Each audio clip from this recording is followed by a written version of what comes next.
Good afternoon and welcome to Paranormal Peeps with John Fraser. How are you doing? I'm doing fine, thank you. How are you, Jacqueline? I'm great, thank you. Thanks so much for talking to us. I'm just trying to show it out as we speak.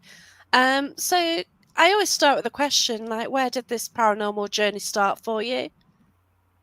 Oh, a few years ago, actually. When I say a few, I mean more than a few, Actually, um, I think I've always been intrigued by the paranormal, and it probably started first with horror films and asking my dad if I could stay up late to watch them.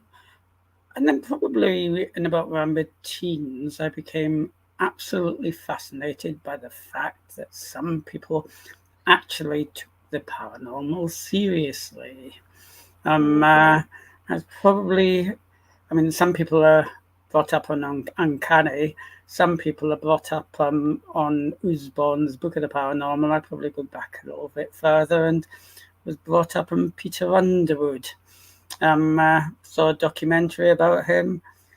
Fascinated by the fact that people actually hunted ghosts are paranormal researched.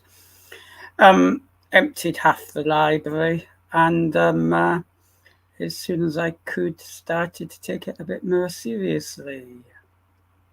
Yeah, it's quite a strange thing to do, isn't it? Oh It yes, really is. it's strange as interesting. I mean, Oh, very intriguing. they do say sanity is a lack of imagination.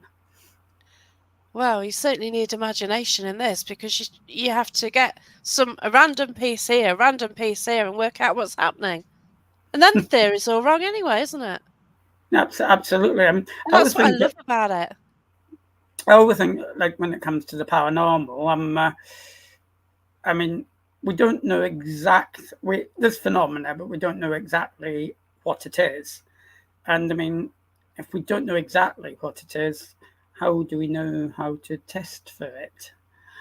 That's it. So it's a double problem. Unlike a lot of other sciences or even pre-sciences, first we've got to work out what it is. Some people think it's something within us. Some people think it's the afterlife.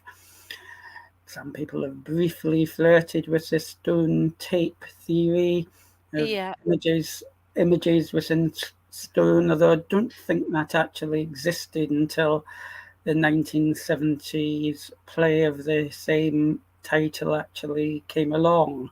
Probably not much basis in that one. But I was wondering, as you mentioned it, what do you think of it about it yourself? what, the stone tape? Yeah. As a play, I loved it. As a theory, um, apart from the Roman centurions walking through the Chancellor's house in New York, Yeah, where the chap that saw it only saw the upper half of their body, that was there's fascinating. probably only one or two instances that back it up.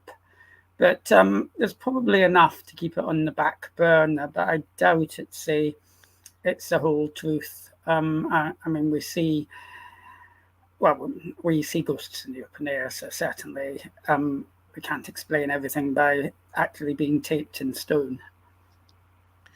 Yeah. It's one of these, there's like loads of ideas.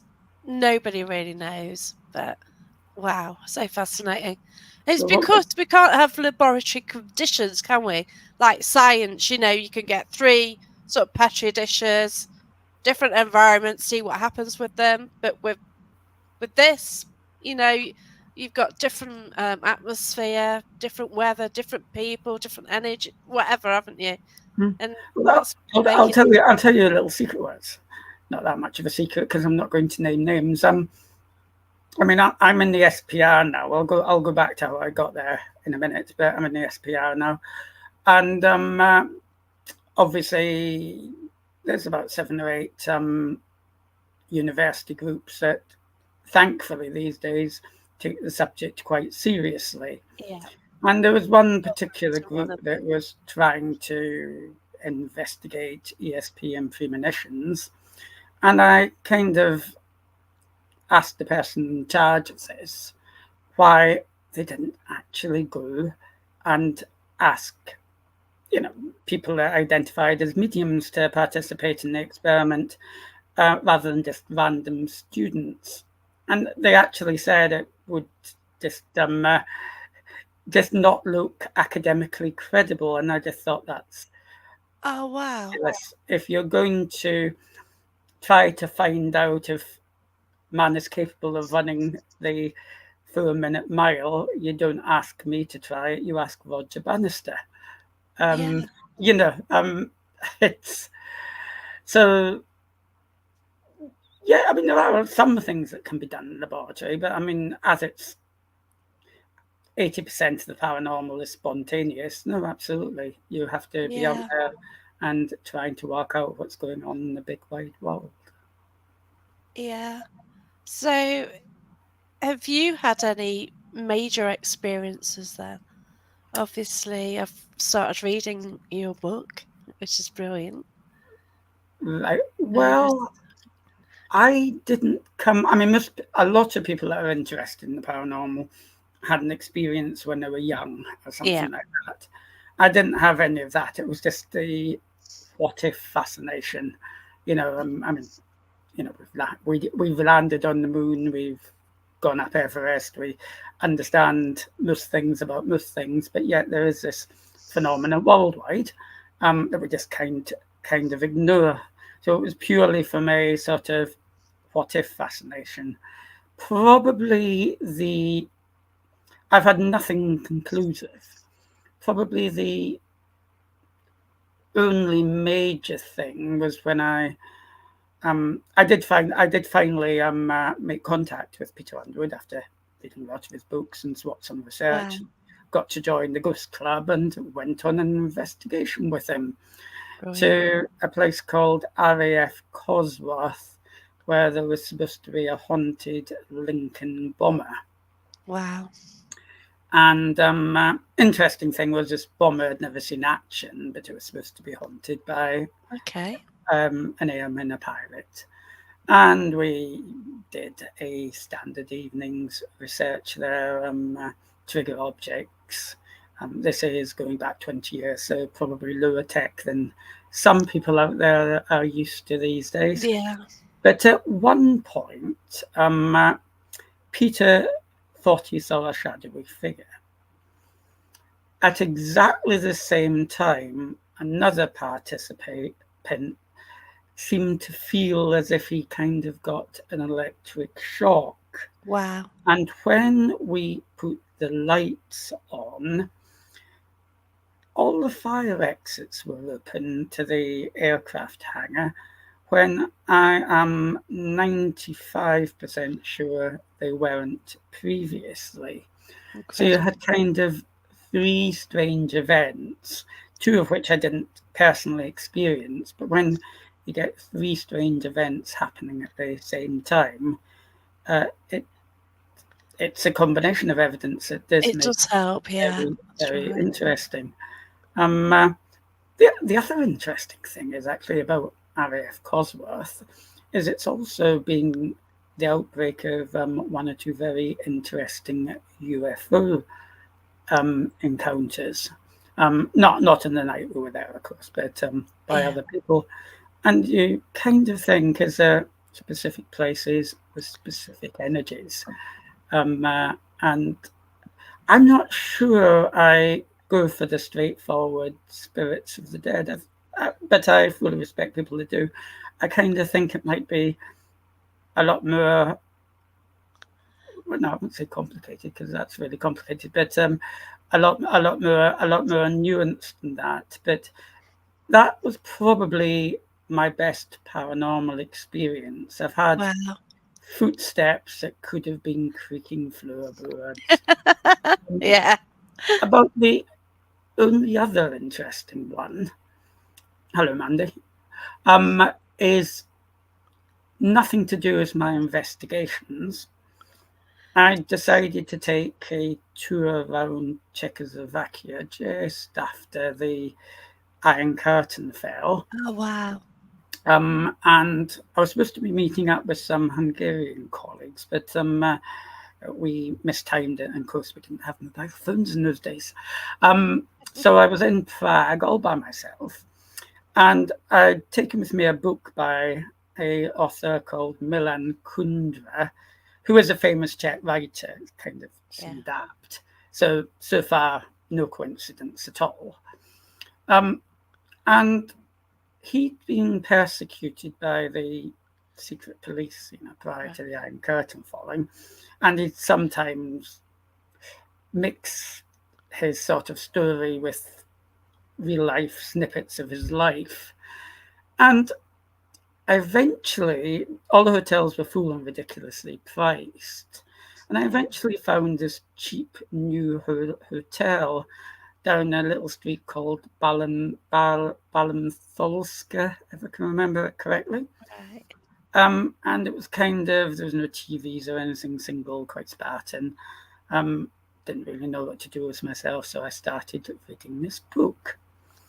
And kind of then I got a real shiver down my spine because Kundra went on one of his tangents, and he was saying about how he used to stay in a fourth floor apartment in Balantowska Street, um, which was paradoxically opposite the main secret police station.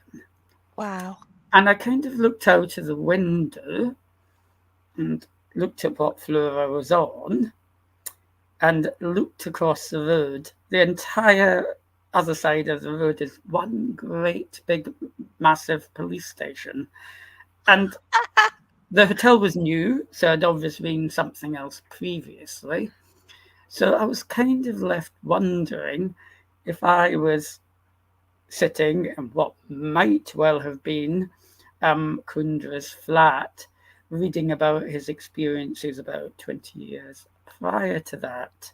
Wow. Um, Actually, to the extent I actually tried to contact Kundra through his agent, and ask whether he had any photographs of the flat and so on. They did get back to me, and he didn't, unfortunately. Oh, But that's I sort of also get minor coincidences when I travel. It's kind of, the mind starts to float and then kind of strange things seem to come together. That's why I yeah. kind of think the paranormal might be connected to states of mind as well. But that one really blew me, probably even more than the Underwood one. But as far as research goes, the Underwood's probably the best. Other than Yeah. that, psychic as a brick. Well, we had that conversation earlier, didn't we? Just We before I did. went live. I was as psychic as a brick, and I think I'm like that now. I don't know what's happened, but I've done 8 years development, and somehow I have at times been able to communicate, and I've been able to get information. I've been able to get names, dates, information about families, which it's not written down or anything, and I've been able to give people readings. And I just found like by opening up somehow, then yeah, I could do that. And if you went down that route and if you found somebody you could do development with within maybe 2, 3 years, potentially you would be more psychic. It's possible. I mean, my area is probably more research than. Yeah, Yes, I could learn to ride a bike, but would I would I be able to ride it with any great competence? Probably not. It's just. Can I ask you a question? yeah, Actually, go on, go for it. yeah. Um, you see, when you say you've, I always love to ask people this.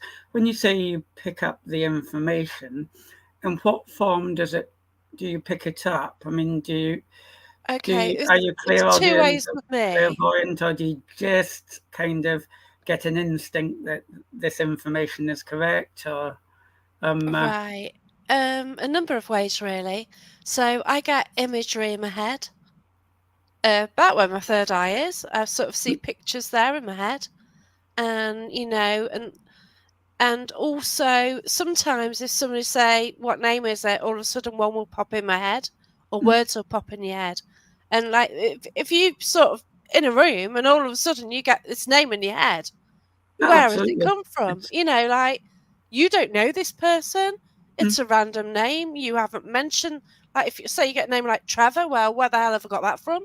no, That's just me. I need a name and I got Trevor. But if you're in an environment, someone says, what name is it? And boom, you've got a name in your head. And then mm, later on down the line, you go, you do research, and you can find out that name actually. But then again, like in any environment, like you're probably gonna get any name with it, but it's just got to be a name, and it's got to have a reason, hasn't it? Because we can say, like, you're going to supermarket, you're going to get every name under the sun there, aren't you? But then if absolutely. through history something happened to this Trevor, and also Suddenly you got the becomes years interesting. which went with it as well, because sometimes they actually get the years. And sometimes at public events, like, I'll be there and they'll be doing something and they'll be trying to guess what date, and I'll say it in my head, just pop in my head, I'll say it, and then somebody's got a pendulum or they're doing something else and it's yes, yes, yes. And, I'm getting something, I'll say it, or I'll ask a question where, oh, God, it's like it's like the question just pops in your head, No, or absolutely. you get I was something just what curious pops in because your head. And I've then met you just get a people. yes. And then what I do is ask something which I know is wrong. Hmm, And then they say no. So I also try and validate it to make sure that the people using the dowsing rods, pendulum, or whatever source they're using aren't just going, yeah, yeah, yeah. So I test them as well. Because you don't want them just thinking, oh, yeah, they're not using it right. And yeah, I do that as well. So I do test. And I don't actually see many things paranormal either. sorry. I don't ever say anything's paranormal. Oh, paranormal is just a misunderstood normal. Yeah. I just try and like question everything, and just because you haven't got an answer, you can't say you've got an answer for it doesn't mean you won't get an answer later. No, absolutely. No, I mean, my I think we have to approach the paranormal, um, accepting that we aren't sure of what we're dealing with. I mean, my one pet. I'm very tolerant of virtually every angle of the paranormal, and I mean, I'd extend the paranormal to occultists and That's right. so on, Yeah. but, because it is just different ways of entering the same state of mind, as say mediums. But the one thing I don't like, which has come across more recently, is people that call themselves demonologists, Right. especially people that call themselves demonologists whilst investigating the case. Apologies to any demonologists that are happening to be listening. Yeah. I don't know if there are any. I mean, the reason for this, I mean, it's not that I totally reject the good and the good and evil scenario. It's and or even the evil spirit scenario. It's not my favourite one, but as we say, we don't know what paranormal is. But the idea of knocking on somebody's door and saying, "Hello, I'm a demonologist," absolutely charges what might just be a minor poltergeist incident up with all kinds of tensions. And Yeah. we all know whatever a poltergeist is, it does tend to feed on tensions. And Yes. other than that, I am so open to theories, but no, demonology, bad. I'd love to introduce you to a friend who is a demonologist. Demonologist. Yeah, and Oh, no, well, everyone's got. we'd have a lovely I, conversation. you I know believe what? he's I'd love to get you answered. both on. I really would. I believe he's. I mean, I mean, I don't mind silent demonologists. When I say demonologists that don't announce it when they're dealing with the public. But I mean, it rather makes me think he's answered the question prior to the investigation and pre-decided that if anything strange has happened, it's likely to be a demon, I suppose, because otherwise No, it doesn't work with they're this probably more person. subtle than that. But This person has actually studied for years. It's been a whole life's work. He's even got a book. I'm a bit annoyed because I didn't actually look at his book. He had it. I went to an event a couple of weeks ago about the occult and stuff, and he took this book along, which is, he writes notes in it. It's got everything in it, and I didn't actually get over to it and touch it and see it, which was a shame. But he has studied a lot about it, and it is so fascinating. It really is. So I would love to get you two chatting together. I really would. That'd be a good conversation. I'd be more than happy in principle. It was See, more. Carl says demons are iffy with him, and you're bad in life, you're bad in death. Yeah, and I think sometimes like they use the word too much. That word is used all the time, isn't it? Like they try and sell the YouTube, oh, it's got a demon. No, has it? No, but I don't know. I'm intrigued by it. Oh, I mean, Since meeting this person. As I say, it's more a presentational thing. At its simplest, you'd be scaring the heck. I said heck because this is a family show. Yeah, yes. I know. I had to watch the words a minute ago. out of the person who is probably a bit nervous because strange things are happening. Yeah. It gives the impression of prejudgment, whether or not that's the case. I get you. But that's my thought in the matter. You shouldn't call yourself something that's answered the question when I don't think the question's been answered yet, if you know what I mean. Yeah, I totally get you on that. It's a fun debate. Yeah, it is, because like anyone can call themselves anything. And like I could do a demonology course, £125, and you could get it on a special offer for £27. You get a certificate, and I can be a demonologist. I have a certificate, and it's just rubbish, isn't it? Because anybody can call themselves anything. Oh, absolutely. No, that's it. Girls are saying you do not want to be the real demon. I'm not going to comment there because I've had some weird experiences. Yes. So very much cultural. For example, in more secular countries, there's less talk of demons. Yeah, they call them vampires in Romania. You've got gin and all sorts I mean, of they're all. things. I mean, isn't demon, vampire, jinn? Isn't it all just words for paranormal events? I mean, because they're unknown, they're scary, so people give them scary names. I mean, whatever power, whatever entity causes them, I doubt the Great British Demon is any different from the, what's it called again? The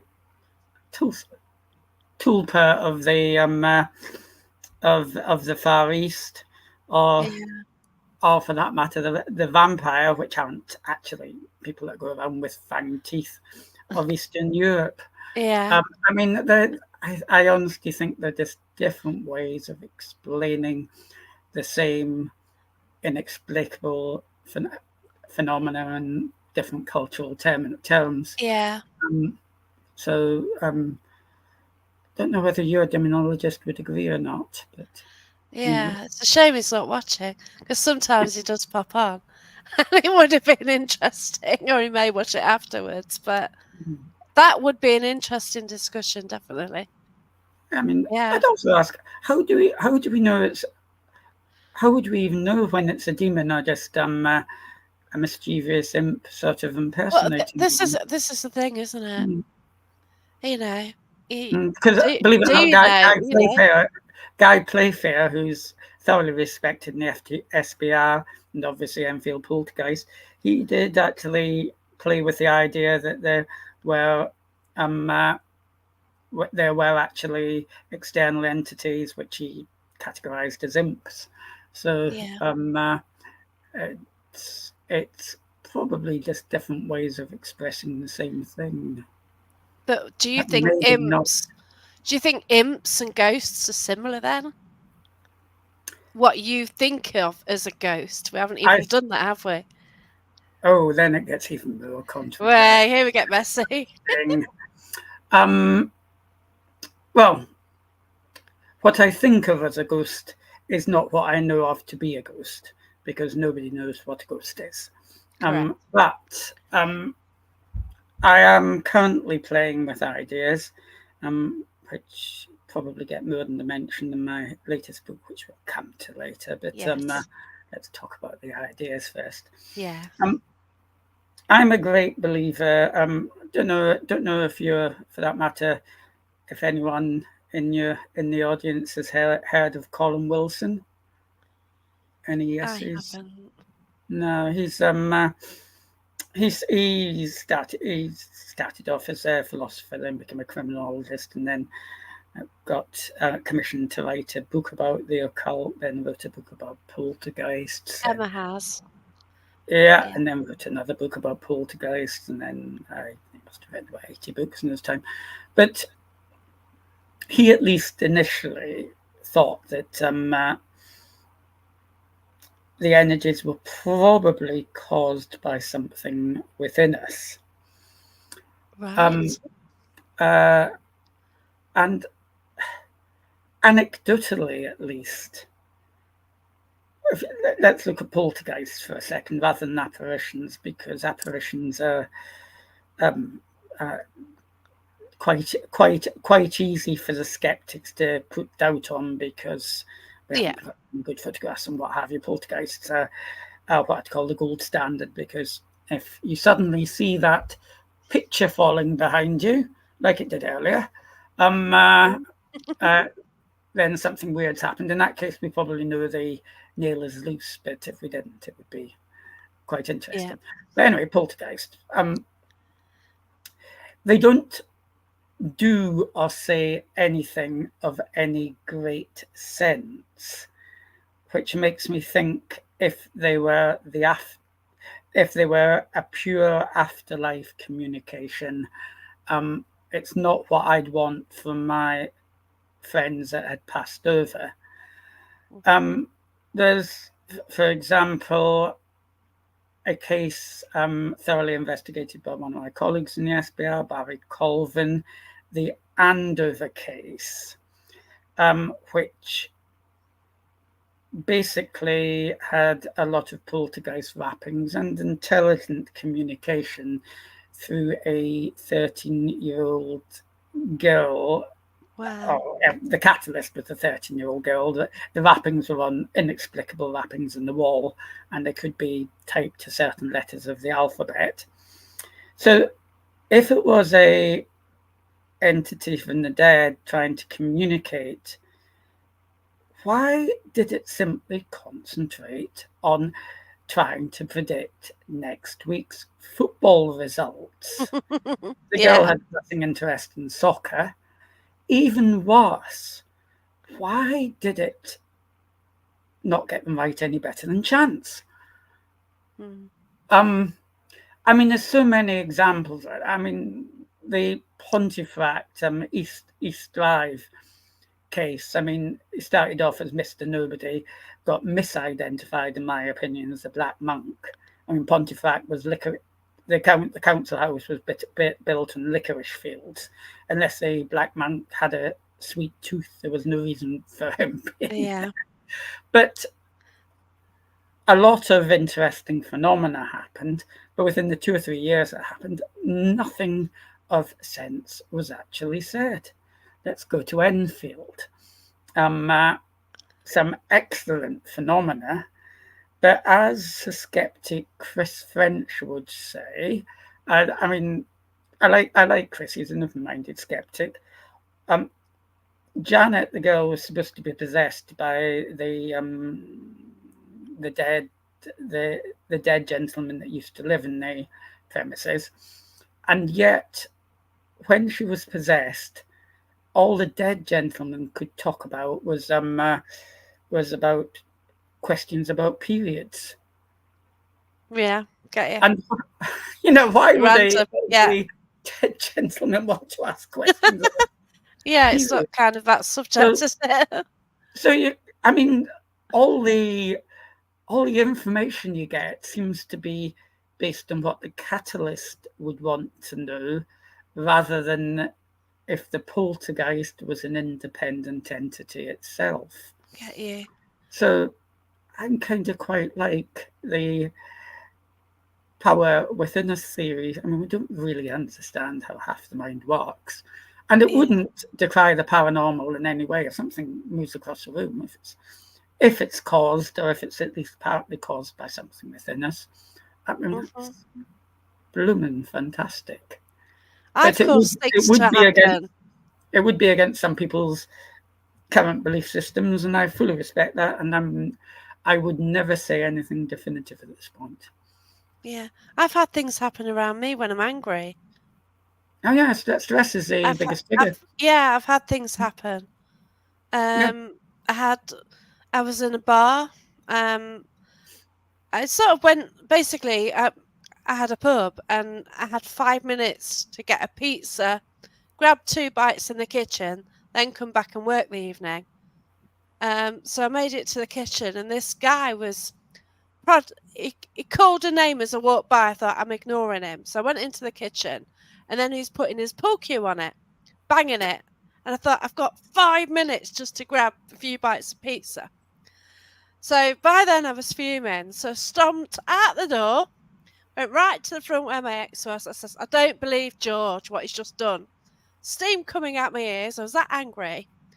And I saw something white get thrown towards these vodka and coke glasses. And some fell down on the floor. And there's no reason for it to happen. So there's one and then some stacked on top. So I think 2 underneath just fell over. They went, and I saw some white thing and actually thought my ex had thrown something. And then, but of course it was out of CCTV as well. Oh, that's annoying. It's always out of CCTV view, isn't it? But it's fascinating. You should say you were. I've had more than that happen as well through anger. Yeah, angry or stressed at the time. I mean, it's weird. I mean, there used to be old theories that poltergeist only occurred in. Is it telekinesis? Poltergeist, no, during adolescence, and oh yeah, that's right. That's not. I mean, that's been discredited. But I mean, if you remember, I mean, adolescence, from what I remember, because it's a few years ago, is probably the biggest 3 years of stress you can possibly think of. That's it, isn't it? Then it gets even more interesting, of course, because what are the two of the other main causes of stress? Would be a death of somebody you care for, and in the top 5 officially is also the moving of a house. When you move house, and of course, if something happens after somebody dies, your instinct is to think that somebody's communicating with you. Now, it's possibly equally possible that it's actually just that frustration, the sadness that's triggered something to happen. And of course, if you move house and strange things start happening, you kind of think, hey, I've moved into a haunted house. But maybe all the hassle of the move has actually caused a haunting. Yeah. I mean, what's really interesting is most of the best cases recently, especially poltergeist ones, tend to die out when a particular family move out. I mean, there's been nothing heard about Enfield recently. I did an investigation, quite a thorough investigation into the cage St. Joseph's. To be fair, the people that bought the premises never moved in, and it's up for sale again in case anyone wants a Is paranormal oh wow, investment. that's an So that's incredible location. So many were gutted when it went off the scene. yes, it's well, if anyone's got £250,000 to spare, I think they'd probably take offers actually.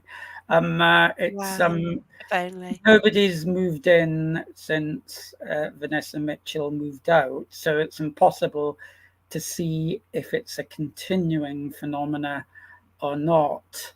But should somebody move in, it would, in one angle, be interesting to find out. Unfortunately, if it's just people moving in for a home, no knocking on the door and saying, "Have you seen the ghost?" is probably not very professional. No, it's not good, is it? Because if they haven't, they might start seeing one because some No, of it can exactly. be Yes, it's psychosomatic, can't it?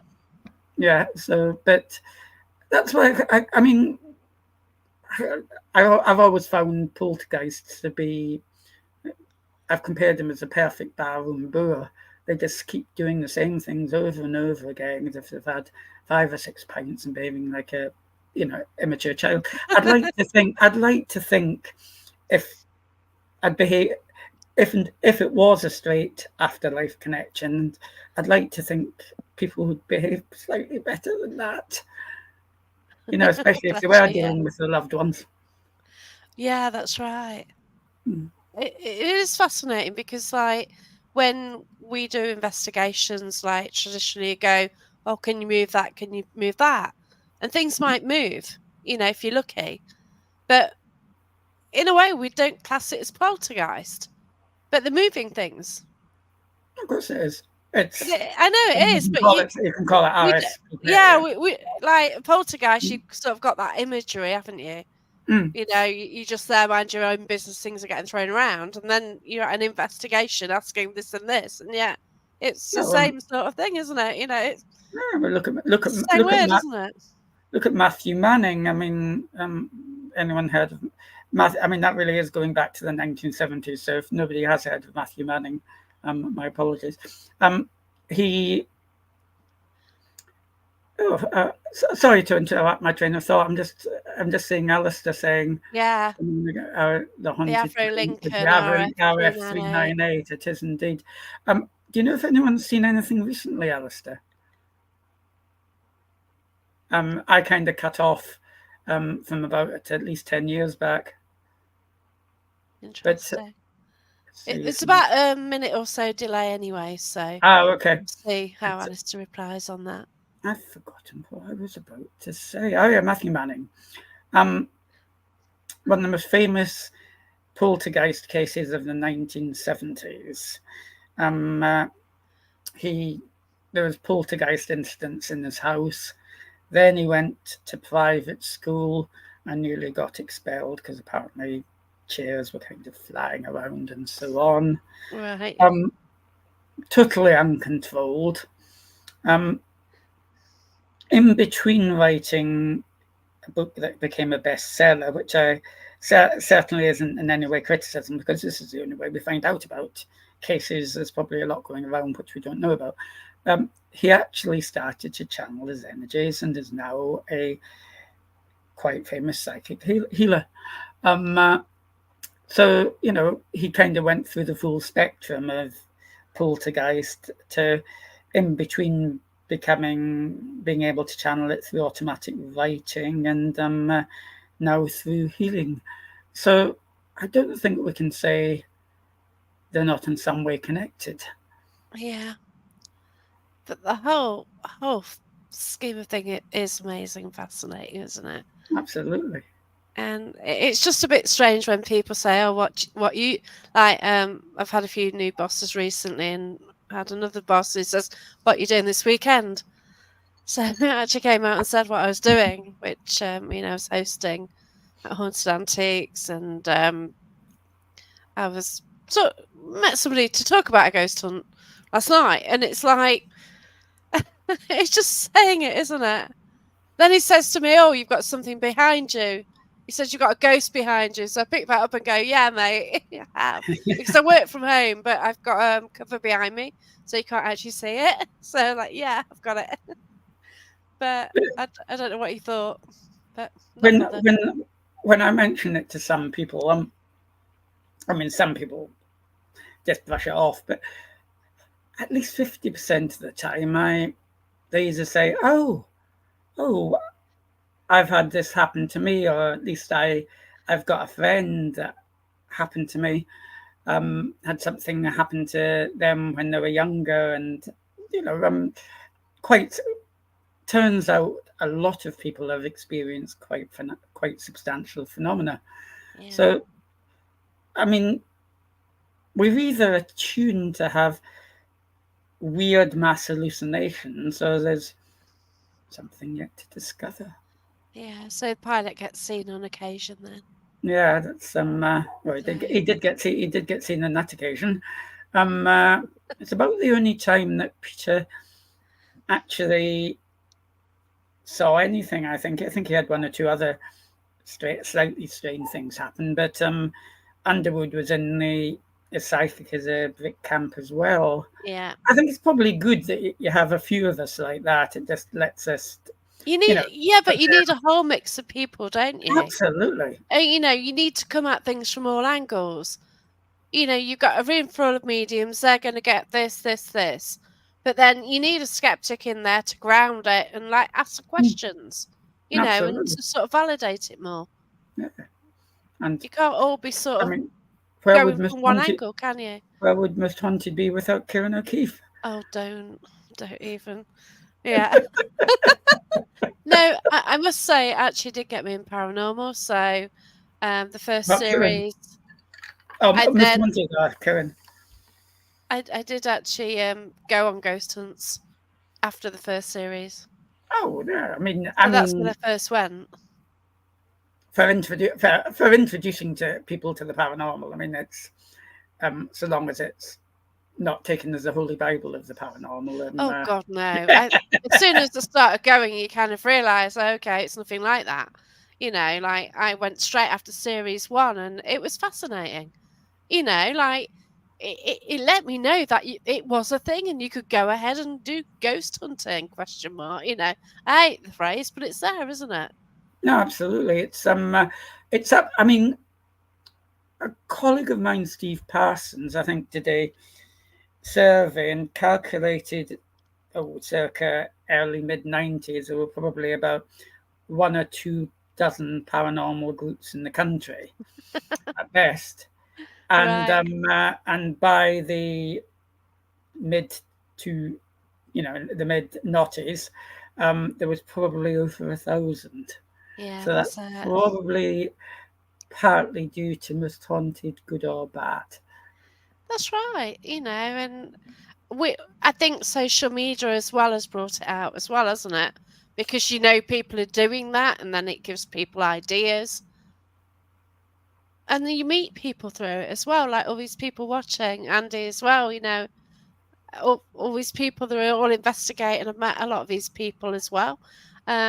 He says people are quick to brush something off, but usually very interested in things related to the paranormal. A lot of people have had something personal to them happen, but keep quiet about it rather than tell someone. No, I And absolutely agree with that. Shall I, just for fun, take it one stage further? yeah, Um, I used to have a colleague in the SPR called Mary Rose Barrington, a wonderful elderly lady who's sadly passed on now, but she kind of had an underlying theory which she called JOTS. JOTS stands for just one of those things. Um, she categorized them into about 5 different types, actually. She should have got a lot more publicity than it did. Basically, everybody's had that weird thing happen where um, you put a key in the drawer and you find it 3 weeks later on top of the wardrobe mm, or something something similar. random. Yeah, Yeah, and it's just now. What's interesting is these things become a lot more common during full-on poltergeist cases. In the cage, things were disappearing, and objects were getting randomly stacked and things like that. And I I sometimes wonder whether some of these totally inexplicable jots are actually just low level paranormal events, so low level that it's not that people don't want to talk about them, they just kind of brush them off as, oh, that was strange, but yeah, Yeah. it doesn't go any further than that. Do you I mean, think it's that they don't want to admit it? I think if you just had a one-off jot, it probably wouldn't occur to you that it could be paranormal, because you kind of think you must have done it. But it's interesting that these things happen much more during other paranormal events. So Mm-hmm. could be, in effect, the paranormal's all around us, Yeah. or that energy, whatever it is, keeps doing minor things, but sometimes not enough for us to even believe anything's happened. And that Yeah. really would make the paranormal extremely common. Yeah. But I think it's all around us anyway. Uh, Because if technically people say you've got your family around you, mm, and if they're around you and you go into a location, then they could cause some of it as well. And they have, you know. So even if you go to East Drive and whether anything's there or not, then you could be taking your own family around. yeah, absolutely. Or And your it's just family, your fascinating, isn't it? powers, or whatever it is. I think Yeah. East Drive is fascinating because nothing happened for about 20 or 30 years till it suddenly became prominent after the Yeah. movie was made, and then it seemed to trigger off what seems to be quite well authenticated events. I mean, it's built like something out of the 60s. Yeah. It's nearly like setting you up. I don't mean like tricking you, but it's nearly like You're stepping back in time, aren't you, when teaching you you go into in? a sort of trance-like state of expectation. And if you're in a trance-like state of expectation, maybe strange things are going to happen. Yeah. I haven't been there. Have you been there? Yes, I went there. I went there once. Somebody invited me, and what I spent the night there. Oh, well, I spent. They had booked it for 2 nights. I spent one night there. Yeah. Um, uh, Nothing happened that night. Guess what? Next After I night. went home, Party time. huge crash from one of the bedrooms. Um, uh, colleagues are fairly skeptical, but are still left scratching their head. It's actually the Justin that does the paranormal, the what's it called, the Paranormal Monkey podcast. He Yeah. was he was actually there as well. He's still scratching his head about it, and I just How fascinating. I don't know if anyone can remember the Kit Kat advert when somebody's trying to film the panda, and then they turn Google it if you haven't, and then they turn to have the Kit Kat, and the panda does ballet dancing and then Yeah, disappears. I remember that. Right. Yeah. Well, sometimes I feel I'm a bit like the guy eating the Kit Kat. But do you it do you think it's because how much do you believe? How much are you a skeptic? So do you go to places and think nothing's going to happen? Are you open to think that something will?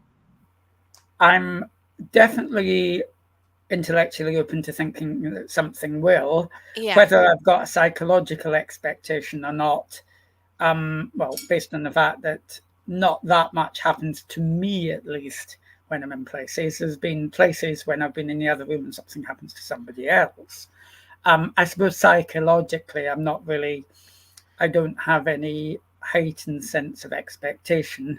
Whether Yeah. that works against me or not, I don't know. But it's a bit of a chicken and egg. If in the next three places I go to something really strange happens, I'll be psychologically tuned to expecting something to happen. But if I do need to be psychologically tuned before something happens, I don't quite know how I get there. Yeah, But I think I of kind myself of, as more of an observer, and I think, as you said, we need all types. yeah, I kind of wonder if you sort of go through and you like, there's for ages I just went to investigations, you get the flashing lights, and yeah, you get used to that. But it's still never to me proved anything. And it's only people saying, "Oh, yeah, it works this way because," or, people are giving reasons, "Oh, spirit energy, that's causing the K2s to go off." And if you say, "Oh, go off for yes or no," and it does, and, it does it on demand. And it was quite Got a certain. I mean, most people totally decry.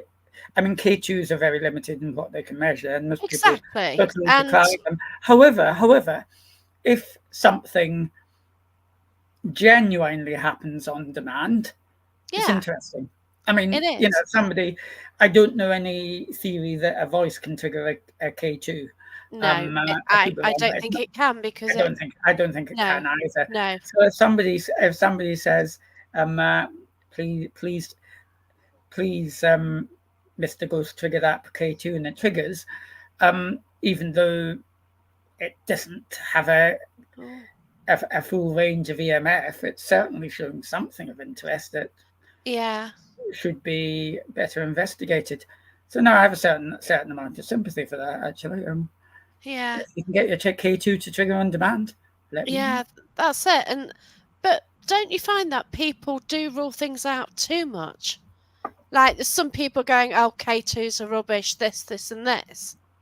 No, But then if you get something on demand, then how do you and do you find people are just too quick to say things are rubbish?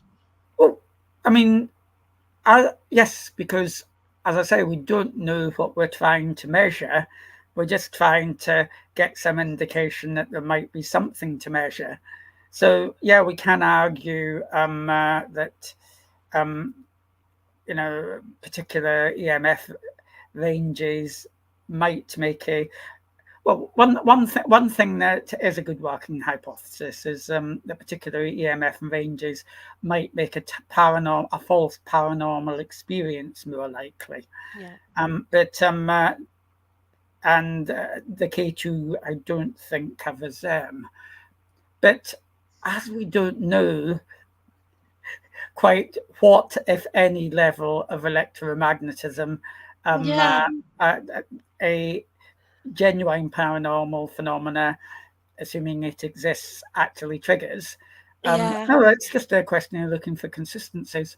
The one That's thing I right. would say is I've been sent certain experiments involving orbs, which can Yes. apparently move on demand, and Oh, okay. and I would say think about it. Um, The if breeze you've and got a particle in the air and you're talking to that particle, your air and yeah, what's yeah. going to Breathing like, whoa, okay. Yeah. yes. Um, uh, I'm probably of the opinion orbs were probably safely explained circa 2005. There is a reason, like Hmm. the photographic equipment companies sort of mentioned the reason, and it's out there, isn't it, on Google? Yeah, and there was no It there must was be no annoying orbs for until them, 1998. as soon as Or, to bring the digital camera out, all of a sudden yeah, there's orbs. Series one of most haunted, it's full of them. that was Series two, oh, they're gone. Because they discovered that actually, oh, there is a reason for that. yeah. Even Miss Tomty dropped them, so it must be true. Yeah, they dropped them. Yeah, they did. Because at first I was just remember when I first watched it, it's like, oh my god, there's a ghost there. And you just saw this orb and like, wow, first manifestation of spirit. That's what they said, and I have actually seen them with my own eyes.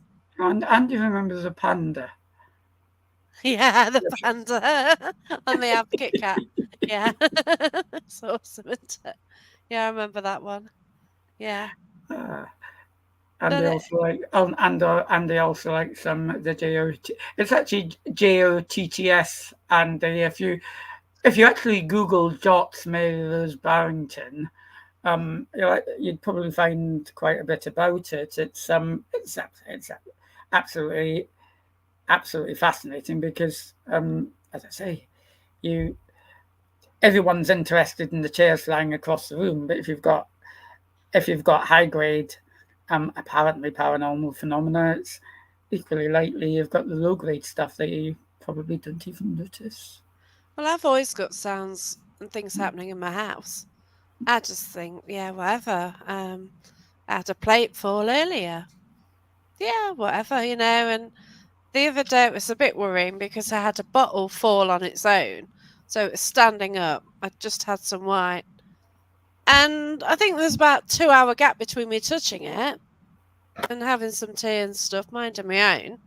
And then this bottle fell over and started rolling across the floor. Okay, Were you whatever, were you were you were you stressed or angry? No, because I'm No, you used weren't to that things time. like that happening anyway. That's Is quite it calm. is your just purely out of curiosity, is your house near any water sources, telephone or telegraph pylons, larger ones? No. No. Okay, cool. I always ask. But my house may be on an Anglo-Saxon graveyard. Oh, that would have been my next That'd be a question. good one. Yeah. That was nearly my next question. Um, Yeah. uh, did you So know that the potentially, I found out on a ghost hunt. They mm, said, "Oh, all the houses around the church, it's actually original Saxon graveyard." I need did to you? actually get the plans just to 100% make sure it is. So I'd be well happy if it is. That would be fascinating because that was my next question. Did you know? I'm sure most people are aware of Rendlesham Forest. Uh, Love to go and there. the UFOs have been there. Oh, good. It's they've got a UFO walk now, and they've Yeah. even got a fake sort of tin UFO which you can post the pictures on, which people that know more about it than me assure me is in the wrong place anyway. But what I was going to say is Rendlesham Forest is directly adjacent to Sutton Hoo, the most Nice. famous Saxon burial place of, well, the century, basically, or last century. Um, so you do kind of get these places where strange things really happen. Um, Yeah. Rendlesham Forest has also had reported poltergeist phenomena. You know, people reporting the throwing of stones and that sort of thing. Rendlesham Forest is also, um, through mainly mythology, um, the place where the dreaded shug monkey walks. Um, Wow. Apparently, it was seen 10 years ago, but I haven't looked into the details. Um, Interesting. that's why I start to think there's a big connection between all our types of paranormals. Yeah.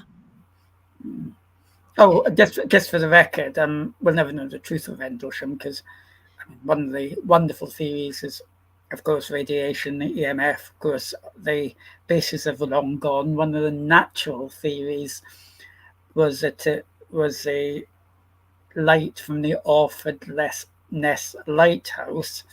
When I went to visit a few years ago, they were literally dismantling it brick by brick because I think it Wow. was subsiding. So the lighthouse is gone, the airbase is gone. All we've got is a little UFO theme park and an interesting walk. Yeah. Well, And it's I still wanted worth to going go to. this year. I need to make sure that I go there next year. I've got to start writing places down what I want to go to. I really have, but Rendlesham is definitely a place I want to go to. If a Um, stone fall, if a stone falls from the sky, let me know. yeah, I'll try and get it on video, but ultimately you don't tend to get things on video, No. do you? Because the moment you've got the camera open, nothing happens. Then as soon as you turn it off, boom! Oh, okay, that's great because it happened to me. I'm going to a place in Nottingham called That Weird Shop. Something I've been drawn to really before. I told you why as well, because something happened in that area and it's the case what's always fascinated me. Then you sort of turn out that you're actually investigating quite near what happened.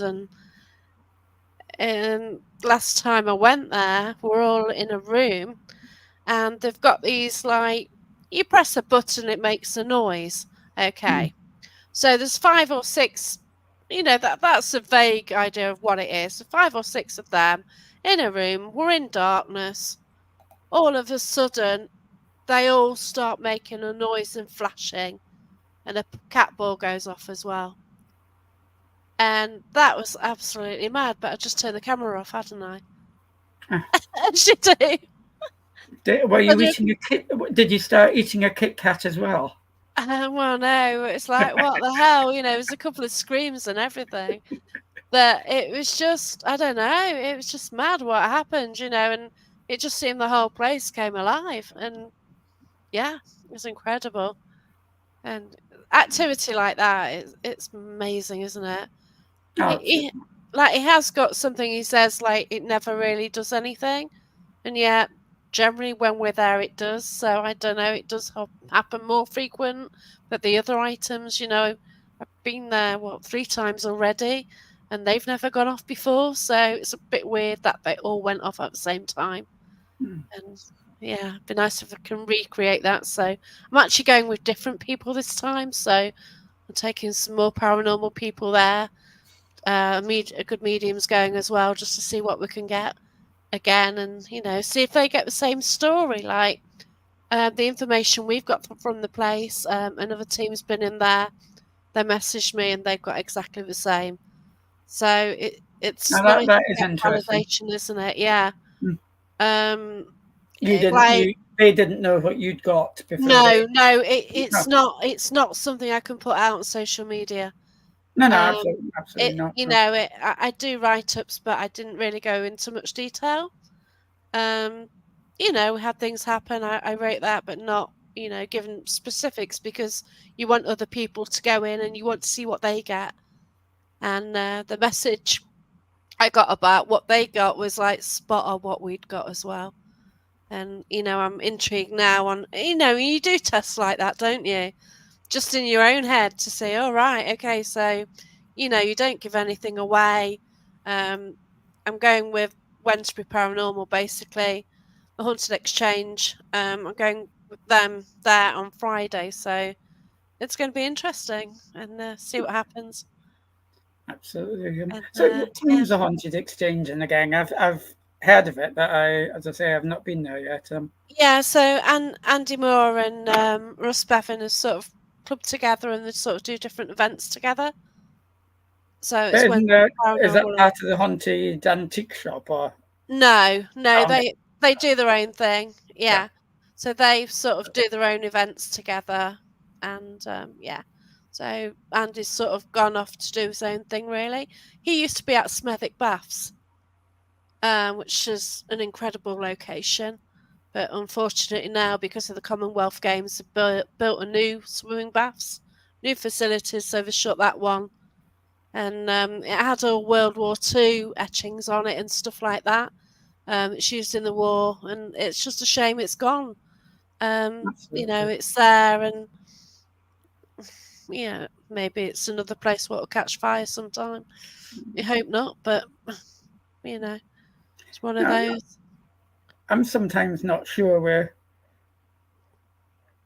I mean, we sometimes have sort of huge plans to try and prove the paranormal scientifically, but sometimes I think we're probably not quite ready for that yet. It's a bit like alchemy in the alchemy in the olden days, but I kind of my interest as much comes from trying to absolutely convince myself of what it is. I think if we can get that far, we've come quite a long way as well. Yeah. It's Sorry, we've just had a spammer. I've just blocked them. So, yeah. Sorted Tarot them out. Mary Charlotte. Yeah, I know, exactly. How was she offering her services? Oh, yeah, definitely. Oh, And it's like, I'll just go away, go and hassle somebody else. But, you just get it, all these people trying to extract money off people for absolutely nothing. So, if you got any questions for John, please add them to the chat. It's a fantastic conversation. You're also an author as well. I am indeed. So I've bought your book and I've had a preview of another one. So over That's to you. well. Uh, I'm as she says an author. I've written 3 books in my time. First one goes all the way back to 2010. Basic how to ghost hunting guide. It's you can get that in the second-hand shops if you're incredibly interested. It's out of print. The other two I actually particularly prefer because I've started to play with ideas of what the paranormal is all about and the connections between it. I was kind of hinting at that when I was talking about Rendlesham Forest and so Yes. on. The second book I've written in about circa 2020 has an incredibly long title, which even I can't remember sometimes. Bless you. I love my long titles. Wait till we get third one. It's Poltergeist, a new investigation into destructive hauntings, including the Cage Witches Prison St. Joseph's. Mm-hmm. That was when I started to explore the extreme overlap between poltergeist and ghost phenomena, which we tend to separate. And to be honest, I kind of found that you'd get poltergeists without apparitions, but you'd rarely get apparitions without a bit of poltergeist chucked in, and one seems to nearly be a side effect. I mean, there's lots of apparition stories, but when you kind of look into them, they're mainly legends. I love the Lady Loverbond legend in Goodwin Sands. It's supposed to be seen every 50 years. I missed out in 1996. I'm going down my Zimmer frame 2046 if I can. Bless you.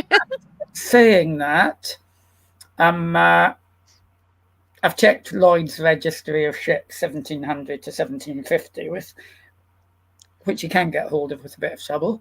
No such ship. Lady Loverbond is supposed to have sank in 1748.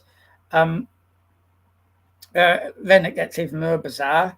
It was supposed to have sank because of a fight between a wedding party and the captain, who was secretly jealous of the guy that was marrying the lady or something like that. Ship ran aground. Everyone died. Right. Who told the story? This is Okay. Now, if you look at most really good ghost stories, like the ones that are recent and the ones that don't have good evidence, they're almost always like that. They're lovely stories, but they just don't seem to really have any substance. The really good ones have a good bit of poltergeist stuff chucked in, and that's what I kind of explore in my book, and That's brilliant. start Yeah. to come to some kind of overall theory. And then I thought during lockdown, nothing better to do, so I'd try and take that theory a little bit further. And I have written another book with an even longer title. It's part of a series called Paranormal Perspectives. Just for a change, the publisher actually asked me to write this one, which I was quite happy about. Brilliant. Usually have to nudge them, Um, and it's called One Big Box of Paranormal Tricks, from ghosts to poltergeists to the theory of just one paranormal power. Forever now to be remembered as my One Big Box book. I think of the other one as my poltergeist book, otherwise we'd all go bananas with long titles. But um, what I try to do there is talk about all my paranormal investigation experiences in the past and explain how I tried to come to the conclusion that just about every type of paranormal, from occultism to UFO to demonology, is to poltergeist, ghosts, and so on, probably is different aspects of the same thing. That's the one big box. Now, Oh, I'm not asking anyone to kind of somersault in their belief system overnight, but all I would say is if we're going to try and make progress, I mean, I like to put it in an amusing way, like when the apple fell on Newton's head, he didn't he invented the concept of gravity, not apple gravity. He didn't then have a yeah. banana, experiment with a banana and call it banana gravity. If there is something that we can finally explain, um, it's almost likely to be one thing. All great breakthroughs have been one thing, not a sort of patchwork quilt of various differing phenomena. So I'm out. I'm out there posing the question. I'm not expecting total agreement, but That's good, though. read my book, and I actually call it a meditation rather than an instruction manual of any type. It kind of looks at things in a totally different way and might give you some insight, might not give you some insight, might give you a chance to give me a good argument next time. That's great. Especially if, So if you Mark says he knowledge. loves your style of writing. The Poltergeist ones and the Fave bookshelf. Okay. So there you go. So Mark Warbank's actually in Auckland, Well, thank you, Mark. and I, is I'll he's got wire his the. own group, Paranormal New Zealand. I think I've got that one right. I That's get the right. haunted and paranormal mixed up. So, I'll but wire. yeah, Sorry, go. I did start reading the one you sent me, and I love your style. I love your humor, and also when you say something as well, you think, yeah, I I know, sort of like when you mention things, you can relate to it. Like you do mention your previous job. I thought, oh my gosh, I got something in common there. Are we going to tell the audience what we do? Well, not too descriptive, but No. so one of the first chapters, Let's John. just say we work in finance and leave it at that. Yeah, but your level of finance was even more boring than mine. No, it isn't. You've got to admit. No. Oh God, yeah. I've done okay. So John was an auditor, and I've done auditing as Yeah, well. I only did that for 2 years, and I did then it I as then, well. then I jacked it in, put a backpack on, and spent the night in a haunted house alone just for the fun of it, In um, Scotland. in Scotland, and just because I like the romance of it. Yeah, I did do a you lot of know it's research cool. afterwards. But the thing is, when you do a job like auditing or accounts, then you've got to have a release, haven't you? Absolutely, I haven't It done drive you auditing for. mad. I haven't done. I will repeat on the record that I haven't done auditing for quite a number of years. I think I last But did it about. I was then. It makes a fun twist in the narrative to go from boring auditor to slightly exciting, spending the night alone in a haunted house, ghost hunter. Yeah, it's a lot better, isn't Um, it? um, uh, the The Poltergeist book was about I'd say 20% whimsy and 80% inquiry. My latest book is probably about 60% inquiry and 40% whimsy, because it is a perspective, and I let my perspective develop in my unique narrative style. But It there is a is, great style though, because when I was reading it's brilliant. I just didn't have enough time. I'm about to go on a little 2-week tour of Scotland, basically. oh, I love Scotland. So yeah, I'm really looking forward to that. And I used a photo earlier of to promote tonight, and oh, I need to go there so badly. Glencoe, it's a beautiful place, isn't it? It's gorgeous, but not as good as Sandwood Bay. Ah, That is the place I decided to go to in my 20s, because it was a ruined haunted house surrounded by peat bogs and shifting sands. And wow, once you got there, you could not leave there till daylight. So I thought, what's the point too of dangerous. Yeah, going ghost hunting if you can hop on the number 18 bus and get home if it gets a bit scary? Um, that's uh, the ultimate, isn't it? yeah, it kind of kills. But I think I've progressed a little bit since then. But I I love the romance of paranormal investigation as well as the science. Don't get me wrong, though, the science is important, and it would be great to try and make some real connections, and that's what I try to do in the Poltergeist book and Yeah. in the big box book as well.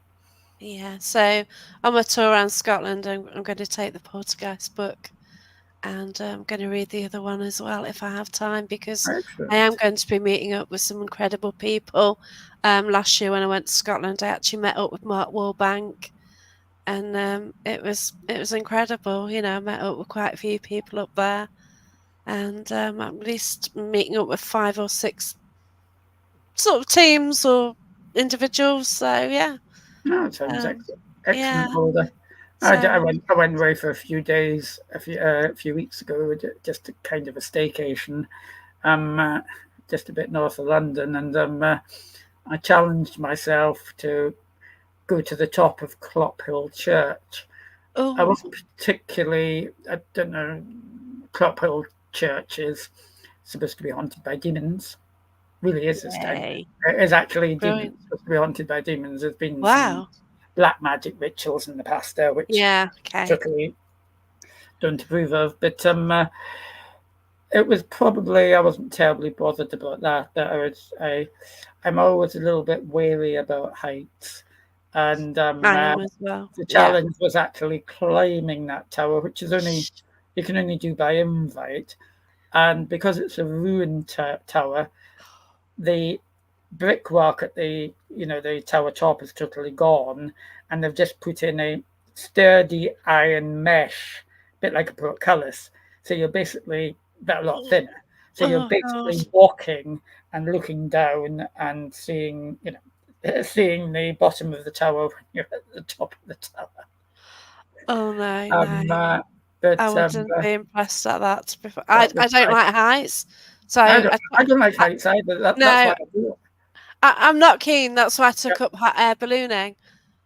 exactly. Yeah, no, I mean it's Yeah, and once you're in it, it's like, yeah, there's you just got to wait to come down, haven't you? Really, I you've mean got 2 chances. you don't. I mean, I suspect most.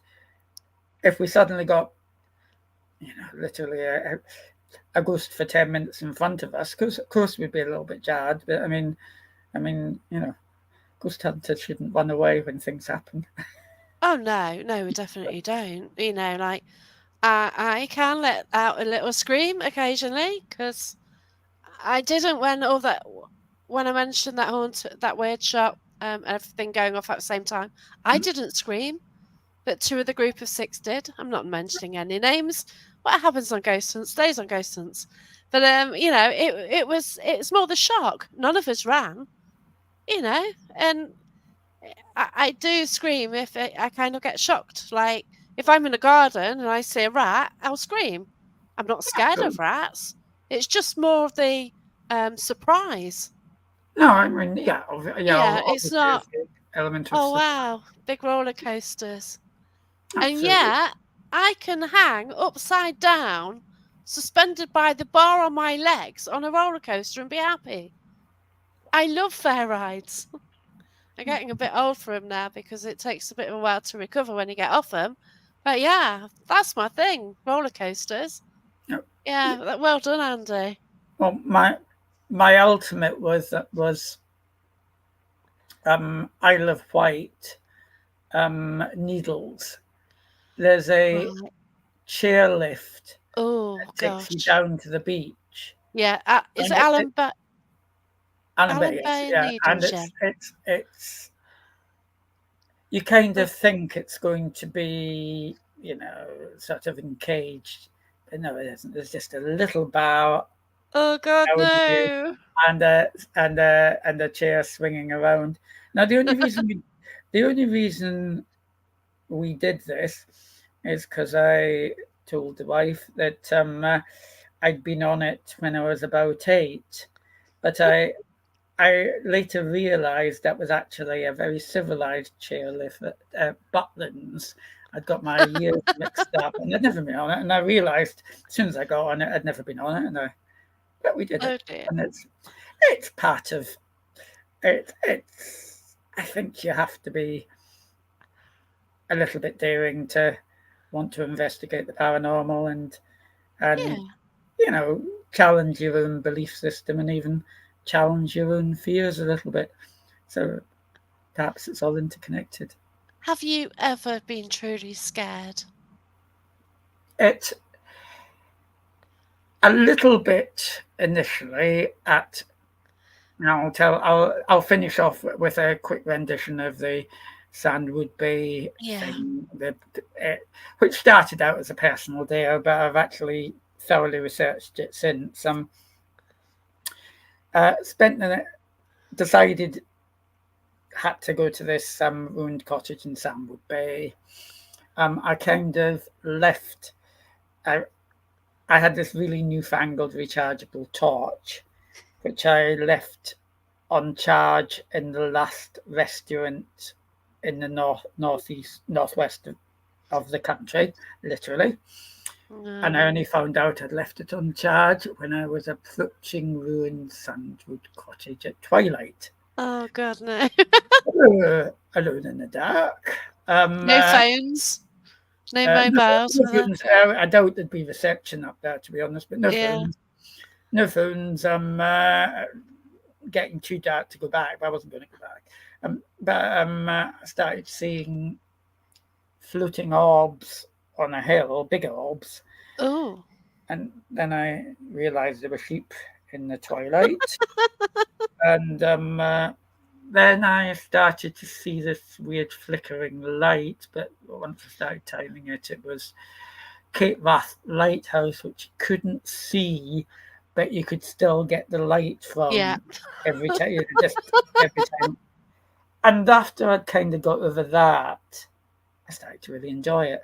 But that was probably the only time I was a little freaked. It was absolutely, I wouldn't recommend it to anyone because I did it in April. It could have been absolutely freezing. It wasn't. It was just a mad idea I had before I became a good old fashioned responsible ghost hunter. No, that's cool though. Like Andy's fear of the dark, but I happily do late evening investigations, and Absolutely. it is amazing what we fear, isn't it? And then I don't know, I kind of switch off a fear factor when I do ghost hunting. And yeah, if I was to go in a building at night, I'd be more scared about what humans are there. Because if you go somewhere outdoors, you don't know what's hanging around, do you, or what they're doing, or anything like that. Yeah, no, I mean that's quite a rational fear if Yeah, in the I, middle of I a actually okay. I went out last night. I city. left about 8 o'clock, and I nearly came back via Annesley Church. I know it's close, and I was going by it. I thought, shall I, shan't I? It's getting dark, and I was more scared of the people that I might bump into, so I didn't. And yeah, But that's perfectly that's sensible brain walking Yeah. rather The than lane looked empty though, because it's just you've got a main road and then there's just a little slip road up to it, but that haven't been cutting the grass around here. So like the grass around it was quite deep and you couldn't actually see if any cars were parked. But then if I'd have got out the car, nobody would have seen me up there either, would they? And that's a bit dodgy. Andy So saying one of my paranormal friends made a group of kids run for their lives from the graveyard by making ghost type noises. I would all laughed. somebody There are a somebody few haunted graveyards in America, apparently. So I tend to think they're probably some of the safest place. I mean, let's play with the. You can take the afterlife theory. You can take the internal energy theory. Um, I mean, if you take the afterlife theory, you want to go where you were alive, not where you were yeah. buried. If you take the internal energy theory, there's precious little internal energy in skeletons. So I tend to think they're I about have as a deep as they theory. I can do get. have a theory. Yeah.